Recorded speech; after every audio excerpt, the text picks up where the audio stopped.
हुकूमत से इमरान खान की रिहाई, हाउस अरेस्ट पर बात नहीं हुई। पीटीआई की हुकूमत से राब्ते कब बहाल हुए, क्या कोई डील हुई। बैरिस्टर गौहर का दो टोक बयान। चेयरमैन पीटीआई बैरिस्टर गौहर ने हुकूमत की जानिब से कुछ दिन पहले बानी पीटीआई इमरान खान को रिलीफ देने की पेशकश की खबरों की तरदीद कर दी।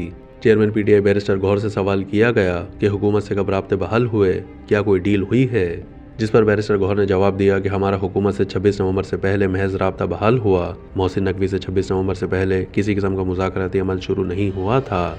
बानी पीटीआई की बनी गाला मुंतकली की पेशकश से मुताल्लिक कभी बात नहीं हुई। उन्होंने कहा कि हुकूमत से किसी मरहले पर इमरान खान की रिहाई, हाउस अरेस्ट या मुंतकली पर बात नहीं हुई। इससे पहले एक टीवी इंटरव्यू में रहनुमा पीटीआई शेर अफजल मरवत ने दावा किया था कि हुकूमत और इस्टेब्लिशमेंट की जानिब से मोहसिन नकवी ने बानी पीटीआई की हाउस अरेस्ट की ऑफर की थी। उन्होंने कहा कि हाउस अरेस्ट ऑफर से इनकार पर 3 हफ्ते या 20 दिसंबर को बानी की रिहाई की पेशकश भी हुई थी। 26 नवंबर का सानिया हुआ तो हालात तब्दील हो गए और सियासी क़यादत से मुज़ाकरात शुरू हो गए। शेर अफजल मरवत ने कहा कि हुकूमती मुज़ाकराती टीम में मोहसिन नकवी को शामिल किया जाता तो शायद पीटीआई क़यादत की बानी पीटीआई से मुलाकात हो चुकी होती। मोहसिन नकवी साहब मुज़ाकराती टेबल पर बड़ी लचक दिखाते हैं।